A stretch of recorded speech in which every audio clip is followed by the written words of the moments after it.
Good morning. Thank you all for being here. I'm joined today by Cheryl Kendrick, Stephen Cushman, Lorena Gonzalez, Susie Bauman, Charles Black, Fred Mass, Mike McDowell, Vince Mudd, Bob Nelson, Diane Tavarkian, and Pete Garcia. And I really appreciate all of them taking time out of their incredibly busy schedules to come down.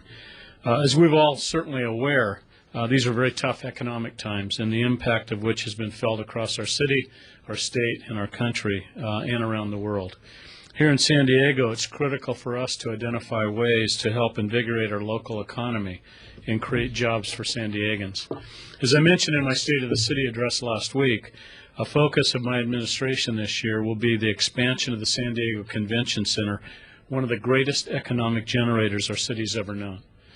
Supporting more than 12,000 jobs, the center's returned more than $331 million to San Diego taxpayers in the form of sales tax and hotel tax revenue since its opening in 1989. This past fiscal year alone, the Convention Center generated more than $30 million in tax revenue, more than any other year in its history. This is money that's been used to fund parks, libraries, fire and police service, and can continue to be used to save programs and services during these lean times. As I've said before, the Convention Center is the goose that lays the golden eggs for taxpayers.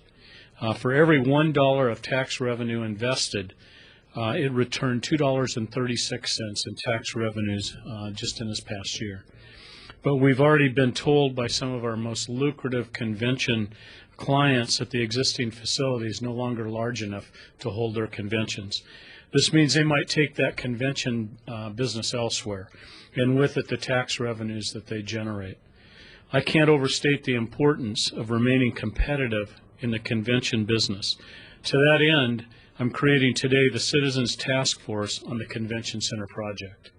This task force will be charged with determining what San Diego needs to remain competitive in the convention and meeting industry, evaluating the feasibility of an expansion to the current convention center and related developments, identifying financing options for an expansion that rely mainly on convention center related revenues, and finally addressing issues related to public access to the water, resource conservation, and waterfront enhancement. By September, the group will present to me, I hope, we will. A set of findings and recommendations which will be used by our office to guide us in this investment.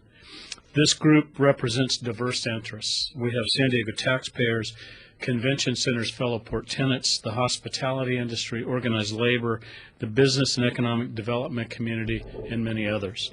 Their meetings will be subject to the Brown Act and will be held in locations and at times that make them accessible to the public. Our region's economy depends on a healthy convention and meeting industry, and I feel confident that the guidance of this group will ensure this economic engine keeps humming. As I've said before, I have no intention of allowing this economic downturn to prevent our city from moving forward with important projects. Expanding our convention center is something that we can do during this time. The task force will be co-chaired by Cheryl Kendrick. Cheryl, thank you. And by Stephen Cushman, who doesn't have much else on his plate. Stephen, thank you very much. I appreciate that. In addition to those standing here with me, the task force will include Richard Bartell, Gordon Berner, Bill Evans, Bill Geppert, Lonnie Lutar, and Mark Steele. I'm extremely grateful to all of those here and to those who couldn't make it today for their willingness to invest what will be a considerable amount of time and their expertise to help ensure this regional asset continues to perform and generate returns to the taxpayers of San Diego. And with that, we'd love to answer your questions. You can direct them to any of us here, or we can answer. Gene. What are the starting points in terms of location, just in terms of, okay, the financing, and in terms of environmental, your hydraulic thing? I mean, can you drill down any further, given the water table? Is there any point that you say, okay, we start with this, move off, we X this out, we push forward with this? Well, we obviously, I've said that no city general fund money will be used for this expansion, so that's one of the parameters that we'll live by. but that leaves a wide field in terms of how to finance it. In terms of a location, it obviously has to be right around that area. One site is already tied up. There may be others, and I would expect that this group will present me with recommendations on what works best. So I don't want to predetermine any conclusions on how we're doing this. In terms of hydrology, you'd have to ask somebody who's an engineer. That's not me. Could Mr. Cushman, he's got. Yeah, Gene, I would say the new Hilton Hotel has over 2,000 pilings under it, which holds up a 20-plus story building. So I don't believe that we would be limited by that. Obviously, we dewater the present convention center site with a garage underneath. The site across the street is certainly a buildable site, certainly could work for a high-rise hotel, certainly could work for an additional convention center. To your other question, sir, I would say, Gene, that there is no question that everything is on the table. As the mayor just said, there is a site behind the convention center, but any sites within that proximity certainly would be on the table. And from a financing standpoint, we're looking for new ideas, and that's what it's going to take in these difficult times for this to work. Are there old school ideas still? You've been through a couple, or at least one or two financing phases going back. Is there any paradigm that you can continue, or do you have to blow it up and start with a whole new economic picture? Well, obviously, with Phase 2, it was a whole lot easier. We had a $90 million commitment out of the Port of San Diego. Things were a little different at that time. But I think there are lots of ways to finance this facility. There are many new ways that we haven't looked at in the past for the convention center to become involved, as they already have in the one site. Opens up some new windows for us. So bottom line is everything is on the table, and there are new areas. We'll be meeting with different bond councils to talk with them. But from that standpoint, everything is on the table, and we believe there are new ways that we can possibly solve this problem at the end, and that's what we're after. In terms of hundreds of millions of dollars, do you have even any kind of ballpark? Well, I think one of the things, I don't want to predetermine any of this. We think it's probably going to be $1 billion expansion. So it's going to require considerable financing clout and great ideas, and that's what this group brings, is the expertise in just about every area that's necessary to do this, and that's the reason we pulled them together. Mr. Cushman, do you know what you just said about tax port financing? Is the port contemplating contributing capital to this project?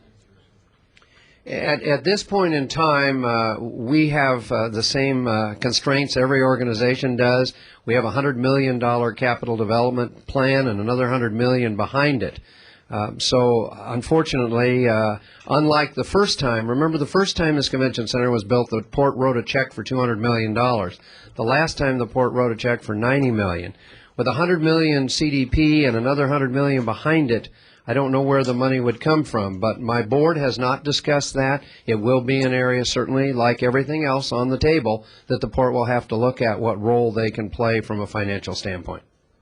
And Mayor, so what exactly is your task force going to do? Are they going to hire consultants? Are they going to have studies? You talked about evaluating the marketplace. Well, I'm certain that some of that will be done. I think a lot of it has already been done.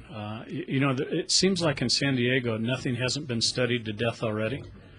Whether you talk about airports or convention centers or anything else, we've had study after study. It's really required the will from people to move forward on these, and I think we can put together a lot of the information that's been previously done.